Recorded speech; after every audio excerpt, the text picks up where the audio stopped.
یہ رو کے کہ اس قبر کے عذاب سے رب کی پناہ مانگو اور اس کے لیے تیاری کر لو، یہ بڑا سخت دن ہے۔ حضرت سعد بن معاذ رضی اللہ تعالیٰ عنہ کا جب جنازہ تھا، فرماتے ہم جا رہے تھے تو 5-6 قبریں تھیں، تو حضور نے فرمایا کن کی قبریں؟ ہم نے عرض کی یا رسول اللہ صلی اللہ علیہ وسلم یہ کافروں کی قبریں۔ یہ نبی پاک علیہ السلام نے فرمایا جو مسلمان جمعے کے دن یا جمعے کی رات کو فوت ہو، حدیث کے راوی حضرت ابو ہریرہ رضی اللہ تعالی عنہ، حضور صلی اللہ تعالی علیہ وسلم نے فرمایا جو شخص بیماری سے فوت ہوا، جو بندہ سورہ ملک پڑھتا ہے، سنن ترمذی میں حضرت ابن عباس سے روایت ہے کہ حضور صلی اللہ علیہ وسلم کے ایک صحابی نے ایک جگہ خیمہ لگایا تو وہاں سورہ ملک پڑھنے کی آواز آتی۔ سورہ ملک اتنی شاندار صورت ہے کہ نبی پاک صلی اللہ علیہ وسلم نے فرمایا یہ قیامت کے دن اللہ کی بارگاہ میں ناز سے جھگڑا کرے گی اور کہے گی اے اللہ یہاں تو میرے پڑھنے والے کو جنت عطا فرما یا مجھے قرآن پاک سے علیحدہ کر دے۔ اب عذاب قبر جو ہے، قبر کے اندر جو انسان کا عذاب ہے تو وہ بھی عالم برزخ کا عذاب ہے۔ میرے رسول کریم صلی اللہ تعالی علیہ وسلم نے نا کچھ چیزوں سے پناہ مانگی ہے، خود حضور نے، رسول کریم علیہ السلام نے پناہ مانگی۔ حضور فرمانے لگے اے اللہ مجھے کنجوسی سے، بخیلی سے پناہ عطا فرما، اور حضور نے باقاعدہ پناہ مانگی ہے کہ اے اللہ مجھے ارذل العمر ہونے سے پناہ میں رکھ، جب عمر اتنی زیادہ ہو جائے کہ وجود کے حصے کام کرنا چھوڑ جائیں، اس سے پناہ مانگی۔ اور خود میرے نبی پاک علیہ السلام نے قبر کے عذاب سے پناہ مانگی۔ یہ تعلیم امت کے لیے کہ تم بھی پناہ مانگو عذاب قبر سے۔ قبر کا عذاب برحق ہے، قبر کے لیے تیاری کر کے رکھنا، اپنی قبر کو یاد رکھنا، مر جانے کو یاد رکھنا۔ حضرت سعد بن معاذ رضی اللہ تعالیٰ عنہ کا جب جنازہ تھا تو صحابہ کرام فرماتے ہیں کہ حضور نے نماز جنازہ کی امامت فرمائی تو قبر کے تیار ہونے میں کچھ دیر تھی، تو رسول کریم صلی اللہ علیہ وسلم زمین پر بیٹھ گئے اور ایک لکڑی سے حضور زمین کریدنے لگے۔ ہم محو انتظار تھے کہ اللہ کے رسول صلی اللہ علیہ وسلم سر مبارک اٹھائیں، ہمیں کو نصیحت کریں۔ فرماتے حضور نے سر اقدس اٹھایا تو حضور کی آنکھوں میں آنسو تھے اور رو کے حضور فرمانے لگے، رو کے کہ اس قبر کے عذاب سے رب کی پناہ مانگو اور اس کے لیے تیاری کر لو، یہ بڑا سخت دن ہے۔ رو کے حضور نے فرمایا، رو کے۔ آج تو لوگ مذاق بناتے ہیں، کچھ فقیر صوفی درویش کہلانے والے بھی، وہ کہتے ہیں یہ جو مولوی بتا رہا ہے نا قبر میں بچھو ہوں گے، سانپ ہوں گے، یہ تو مولوی اپنی قبر بتا رہا ہے، ہمارا اس سے کیا لینا دینا ہے۔ خدا سے ڈریں۔ وہ چیزیں جو احادیث مبارکہ میں آ گئیں، جس سے نبی پاک نے ہمیں ڈرایا، ہمیں سمجھایا، آپ اس تنبیہ کو، اس نصیحت کو آپ اس رنگ میں لیں گے کہ مذاق بنایا جائے گا دین کا، بجائے اس کے کہ اس سے ڈرا جائے۔ حضرت سیدنا براء بن عازب رضی اللہ تعالیٰ عنہ ارشاد فرماتے ہیں کہ میں نے نبی پاک صلی اللہ تعالیٰ علیہ وآلہ وسلم سے خود اس بات کو سنا ہے، خود رسول کریم صلی اللہ علیہ وسلم نے فرمایا۔ حضرت زید بن ثابت رضی اللہ تعالیٰ عنہ بھی اس بات کے راوی ہیں، فرماتے ہم جا رہے تھے تو 5-6 قبریں تھیں، تو حضور نے فرمایا کن کی قبریں؟ ہم نے عرض کی یا رسول اللہ صلی اللہ علیہ وسلم یہ کافروں کی قبریں۔ یہ صحیح مسلم میں حدیث موجود ہے، کفار کی قبریں۔ تو اللہ کے رسول صلی اللہ علیہ وسلم فرمانے لگے، ذرا حدیث کے لفظوں پہ غور کرنا، حضور فرمانے لگے اگر مجھے ڈر نہ ہوتا کہ تم اپنے مردوں کو دفن کرنا چھوڑ دو گے، اگر مجھے اس بات کا ڈر نہ ہوتا کہ تم اپنے لوگوں کو، مرنے والوں کو قبروں میں دفن کرنا چھوڑ دو گے، اگر یہ مجھے ڈر نہ ہوتا تو میں سناتا کہ قبر کے اندر کس طرح عذاب ہوتا ہے۔ تمہیں دنیا میں رہ کے میں سناتا، پر ڈر ہے کہ کہیں تم اپنے مرنے والوں کو قبروں میں دفن کرنا چھوڑ ہی نہ دو، اس لیے میں تمہیں یہ بات نہیں بتاتا۔ اور میرے رسول کریم صلی اللہ تعالی علیہ وآلہ وسلم نے پھر ارشاد فرمایا، اپنے غلاموں کی طرف نظر فرمائی، یہ بات کہہ کے کہ اگر مجھے ڈر نہ ہوتا کہ تم دفن کرنا چھوڑ دو گے تو تمہیں میں سنا دیتا کہ قبر میں کیا عذاب ہوتا ہے۔ پھر حضور نے صحابہ سے فرمایا چلو بھائی دوزخ کے عذاب سے اللہ کی پناہ مانگو، تو سب کہنے لگے ہم دوزخ کے عذاب سے اللہ کی، صحابہ نے کہا ہم دوزخ کے عذاب سے اللہ کی پناہ مانگتے ہیں۔ پھر نبی پاک صلی اللہ تعالی علیہ وسلم نے ارشاد فرمایا تم سب کہو کہ ہم قبر کے عذاب سے اللہ کی پناہ مانگتے ہیں۔ تو صحابہ نے کہا ہم قبر کے عذاب سے اللہ کی پناہ مانگتے ہیں۔ پھر میرے رسول پاک علیہ الصلوۃ والسلام نے فرمایا تم کہو، سارے یہ کہو کہ ہم ظاہری اور باطنی فتنوں سے اللہ کی پناہ مانگتے ہیں۔ تو صحابہ نے کہا کہ ہم ظاہری اور باطنی فتنوں سے اللہ کی پناہ مانگتے ہیں۔ پھر میرے محبوب علیہ السلام نے فرمایا تم کہو کہ ہم دجال کے فتنے سے اللہ کی پناہ مانگتے ہیں۔ تو صحابہ کرام نے کہا کہ اے اللہ ہم دجال کے فتنے سے تیری پناہ میں آتے ہیں۔ نبی پاک علیہ السلام نے یہ الفاظ کہہ کے یہ بات بتلا کے ہمیں سمجھا دیا، ہمیں قائل فرمایا محبوب نے۔ یاد رکھنا، اس بات کو اچھی طرح سمجھ لینا کہ اگر مجھے ڈر نہ ہوتا کہ تم اپنے مردوں کو دفن کرنا چھوڑ دو گے تو تمہیں بتلا دیتا کہ قبر میں کتنا سخت عذاب ہوتا ہے۔ میرے عزیز، کچھ لوگ ایسے ہیں جن سے عذاب قبر ہوگا ہی نہیں۔ میرے رسول کریم صلی اللہ تعالی علیہ وسلم نے ارشاد فرمایا کہ جو اللہ کے رستے میں شہید ہو گیا، یہ سنن نسائی میں موجود ہے، اسے عذاب قبر نہیں ہوگا، بلکہ ایک حدیث میں تو فرمایا حساب کتاب ہی نہیں ہوگا، اللہ بغیر سوال جواب کے جنت عطا فرما دے۔ کچھ لوگوں کو لوگوں کی بخشش پہ بھی مسئلہ ہی بنتا ہے کہ کوئی بخشا نہ جائے۔ اور ایک صاحب کہہ رہے تھے جی یہ کیا معاملہ ہے کہ جمعے کو بندہ مر گیا یا فلانا ہو گیا تو اس سے حساب کتاب نہیں ہوگا، اتنے بڑے جرم لوگوں نے کی، اتنے پاپ، اور جمعے کو مر گیا تو بخشا جائے گا۔ تو میں نے کہا جرموں کا بھی اسے حساب اللہ لے لے گا، لیکن میاں حساب کتاب کی ڈیوٹی نہ اللہ کی ہے تو بہتر یہ ہے کہ اسی کے ہاتھ میں رہے، تو نہ اپنے ہاتھ میں لینے کی کوشش کر۔ سنن ترمذی کی حدیث۔ ہمیں پتہ نہیں کیا مصیبت ہے، ہمیں پتہ نہیں کیا مسئلہ ہے۔ ایک جنازے سے میں نکلا، آپ یقین کریں کبھی کبھی کلیجہ پھٹ جاتا ہے۔ میں ایک جنازے سے نکلا تو میرے ساتھ ایک بندہ جنازہ پڑھ کے نکلا، تو کہنے لگا جی پیر صاحب دیکھیں آج کتنی دنیا آئی ہے، حالانکہ یہ بندہ اس طرح کا تھا، اس طرح کا تھا، اس طرح کا تھا۔ میں نے اسے کہا یار تجھے تو فکر ہی لگ گئی ہے کہیں جنت میں چلا ہی نہ جائے، تو اس طرح کرنا جنت کے دروازے کے سامنے کھڑے ہو جانا ڈنڈا لے کے کہ میں نے نہیں جانے دینا۔ شرم آنی چاہیے ہمیں۔ اللہ فرماتے ہیں جنت اتنی چوڑی ہے جتنے زمین و آسمان، اس کی چوڑائی زمین اور آسمان کے برابر ہے، تو ہم تو اپنے علاوہ کسی کو جانے نہیں دینا چاہتے جنت میں۔ اور بس کریں، جنت خدا کا فضل ہے، اور اللہ فرماتے ہیں میرا فضل میں جسے چاہتا ہوں عطا کرتا ہوں۔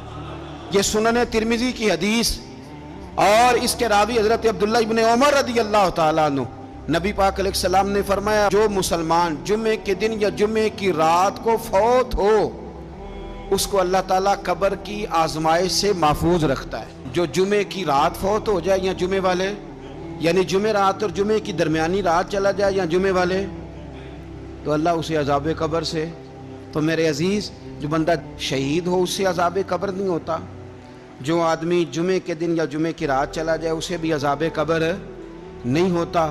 اور میرے رسول کریم صلی اللہ تعالیٰ علیہ وسلم نے فرمایا جو بندہ ایک دن اور ایک رات، یہ حدیث صحیح مسلم میں، سنن ترمذی میں، مصنف عبدالرزاق میں موجود ہے، ایک دن اور ایک رات اللہ کی رضا کے لیے اسلامی سرحد پہ پہرا دے۔ میں اور آپ سوئے ہوئے ہیں، لیکن وہ لوگ جو فوجی بارڈروں پہ کھڑے ہیں، دیکھو مدینے والے محبوب کس کس پہ کرم فرماتے ہیں۔ ساری عمر نہیں، 24-25 سال کی سروس نہیں، فرمایا ایک دن اور ایک رات اللہ کی رضا کے لیے جو اسلامی سرحد پر پہرا دے، مسلمانوں کو کافروں سے بچائے، رب اسے عذاب قبر نہیں دے گا، اسے اللہ تعالیٰ اپنے فضل سے معاف فرما دے گا۔ ایک رات اور ایک، آپ کیا سمجھتے ہیں کہ ان فوجیوں کی کوئی چھوٹی شان ہے؟ ان کا کوئی چھوٹا مرتبہ ہے؟ ایک دن اور ایک رات اگر یہ پہرا دیں تو اللہ انہیں اتنا انعام عطا کرتا ہے۔ اسی طرح سن لو، یہ ذرا غور سے سننا، ابن ماجہ کی حدیث، اور اس کے علاوہ مسند ابو یعلا میں موجود حدیث کے راوی حضرت ابو ہریرہ رضی اللہ تعالی عنہ، حضور صلی اللہ تعالی علیہ وسلم نے فرمایا جو شخص بیماری سے فوت ہوا، قربان جاؤں میرے محبوب نے بیماری کا نام ہی نہیں لیا، فرمایا کوئی بھی بیماری ہو، فرمایا جو آدمی بیماری سے فوت ہوا اللہ اسے شہادت کی موت عطا فرمائے گا، اور وہ عذاب قبر سے اور قبر کے امتحان سے بھی محفوظ رہے گا، اور حضور فرماتے ہیں اس کو صبح اور شام جنت کے باغوں میں سے رزق دیا جائے گا۔ جو کسی بھی بیماری سے مرا، یہ لوگ بیماری سے مر رہے ہیں تو لوگوں نے اچھوت سمجھ رہے ہیں، اچھوت، یہ اچھوت نہیں ہے، اس لیے کہ لوارث نہیں، یہ خدا رسول کے ماننے والے ہیں، تم انہیں اچھوت کہہ رہے ہو اور مدینے والے رسول انہیں شہید فرما رہے ہیں۔ حضور نے فرمایا جو بیماری سے مرے شہید ہے، وہ قبر کے عذاب سے محفوظ رہے گا اور جنت کے باغوں میں سے اللہ رزق دے گا۔ لوگ کہتے ہیں دیکھو جی بڑا تانگ ہو کے دنیا سے گیا ہے، تو اس بندے کو بھی عذاب قبر نہیں ہوتا۔ اسی طرح جو بندہ سورہ ملک پڑھتا ہے، سنن ترمذی میں حضرت ابن عباس سے روایت ہے کہ حضور صلی اللہ علیہ وسلم کے ایک صحابی نے ایک جگہ خیمہ لگایا تو وہاں سورہ ملک پڑھنے کی آواز آتی، کوئی بندہ پڑھنے والا نظر نہیں آتا تھا۔ جب حضور کی بارگاہ میں عرض کیا تو فرمایا وہاں قبر تھی اور قبر کے اندر بیٹھ کے میرا صحابی سورہ ملک کی تلاوت کر رہا۔ اگر ہمیں خسرہ نمبر یاد ہو جاتا ہے نا اپنی جگہ کا، اور ہمیں پتہ ہوتا ہے کہ میرے والا حصہ کتنے کروڑ کا ہے، اگر ساری کہانیاں ہمیں یاد ہوتی ہیں تو سورہ ملک بھی ہمیں یاد ہو سکتی ہے۔ موبائل پہ اس کو ریکارڈ کر لیں، پھر اس کو سنیں کبھی بھی سورہ ملک میں۔ اور ہمارے سلسلہ عالیہ میں تو سورہ ملک وظیفہ ہے۔ ہمارے الوظیفۃ الکریمہ میں اعلیٰ حضرت نے لکھا ہے کہ رات کو سورہ ملک اور سورہ یاسین کے بغیر سونا نہیں۔ سورہ ملک اتنی شاندار صورت ہے کہ نبی پاک صلی اللہ علیہ وسلم نے فرمایا یہ قیامت کے دن اللہ کی بارگاہ میں ناز سے جھگڑا کرے گی اور کہے گی اے اللہ یہاں تو میرے پڑھنے والے کو جنت عطا فرما یا مجھے قرآن پاک سے علیحدہ کر دے۔ میرے رسول کریم علیہ السلام نے مومن کی قبر کا حال بھی بتایا۔ سنن ترمذی میں، صحیح ابن حبان میں حضرت ابو ہریرہ رضی اللہ تعالیٰ عنہ بیان کرتے ہیں کہ حضور صلی اللہ علیہ وسلم نے فرمایا جب میت کو قبر میں رکھا جاتا ہے تو اس کے پاس سیاہ رنگ والے اور نیلی آنکھوں والے دو فرشتے آتے ہیں اور اس کو اٹھا کے بٹھاتے ہیں۔ باقی حدیثوں میں 3 ہی سوال ہیں، لیکن اس حدیث میں حضور نے فرمایا انہوں نے بس میرے بارے میں ہی پوچھنا ہے، اٹھا کے بس میرے بارے میں صرف یہ پوچھنا ہے بتا مدینے والے محبوب کے بارے میں دنیا میں کیا کہا کرتا تھا۔ تو اعلیٰ حضرت بریلوی تو کہتے ہیں میں نے تو کہہ دینا ہے سرور کہوں کہ مالک و مولا کہوں تجھے، باغ خلیل کا گل زیبا کہوں تجھے، تیرے تو وصف عید تناہی سے ہیں بری، حیران ہوں میرے شاہ میں کیا کیا کہوں تجھے، لیکن رضا نے ختم سخن اس پہ کر دیا، خالق کا بندہ خلق کا آقا کہوں تجھے۔ اور پیر میر علی شاہ صاحب کہتے ہیں میں نے وہاں یہ کہنا ہے کہ مکھ چند بدر شاہ شانی ہے تے متھ چمک دی لاٹ نورانی ہے، کالی زلف تے اکھ مستانی ہے، مخمور اکھی ہیں مد بریاں، سبحان اللہ ما اجمل کا ما اکمل کا ما احسن کا، تے کتھے میرے علی کتھے تیری ثنا، مشتاق اکھیں کتھے جاڑی۔ تو نبی پاک علیہ السلام فرماتے ہیں میرے بارے میں پوچھیں گے، میرے بارے میں۔ ویسے بھی ایک سوال لازمی ہوتا ہے نا، یہ والا سوال لازمی ہے، من ربو کا پوچھ کے نا تو جنت جہنم کا فیصلہ نہیں، ماں دینوں کا پوچھ کے جنت جہنم کا فیصلہ۔ ہاں بات اگر ختم ہونی ہے تو مدینے والے کے سوال پہ ختم ہونی، اس لیے کھل کے نعتیں پڑھا کرو، راج کے درود پڑھا کرو، یہ بات یاد رکھیں۔ یہ فیصلہ حضور کی ذات پہ ختم ہونا ہے۔ وہ شکایتیں کرتے ہیں نا لوگ آ کے، تو ایک بچی کو ہمارے ہاں داخل کرانے کے لیے ایک صاحب لے کے آئے تو کہنے لگے بڑا عرصہ اسے فلانے مدرسے میں داخل کرایا، سوائے نعتوں کے کچھ بھی نہیں سیکھا اس نے۔ تو میں انہوں آکھیا چاچا جی جڑی اصل کام سی وہ تو سیکھ گئی نا تہاڈی بچی، قرآن و سنت بھی حضور کی نعت ہی ہے، لیکن آپ کو پتہ ہے کہ بات ختم مدینے والے کی نعت پہ ہی ہوتی ہے، حضور کا پیار اصل ہے۔ تو حضور فرماتے ہیں میرے بارے میں پوچھا جائے گا، وہ کہے گا کہ ان کے بارے میں کیا پوچھتے ہو، اشہد ان لا الہ الا اللہ واشہد ان محمدن عبدہ ورسولہ۔ تو فرماتے ہیں پھر اسے نا ایک طرف کھڑکی کھولی جائے گی تو جہنم کا دروازہ دکھایا جائے گا اور اسے کہا جائے گا اگر تو سوالوں کے صحیح جواب نہ دیتا تو دوزخ میں جاتا، لیکن اب تو نے صحیح جواب دیے ہیں۔ تو حضور فرماتے ہیں اس کی قبر 70 گز چوڑی اور 70 گز لمبی کر دی جائے گی۔ مسجد میں اے سی والے حال میں جگہ مل جائے تو بندہ بڑا سکھی رہتا ہے، اور صبح جائے بینک اور پہلی لائن میں موقع مل جائے تو بندہ بڑا سکھی رہتا ہے کہ میرا جاتے ہی کام ہو گیا۔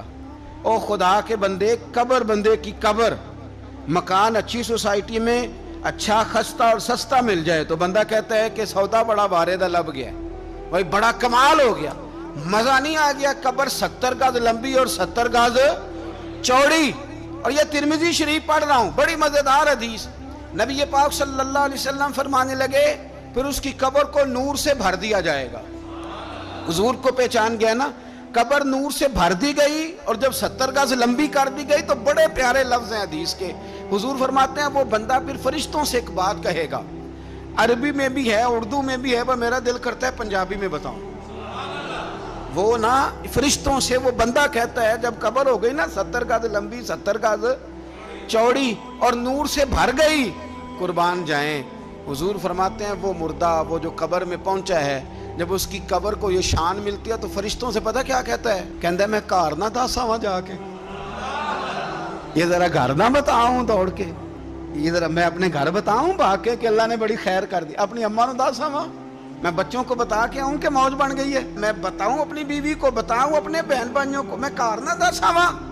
قربان جائیں، میرے رسول کریم فرماتے ہیں فرشتے اس سے کہتے ہیں نہیں تو کسی کو نہ بتا، نم کا نومت العروس، تو اس طرح سو جا جس طرح پہلی رات کی دلہن سویا کرتی، وہ بڑے چاؤں میں سوتی ہے، وہ بڑے پریم میں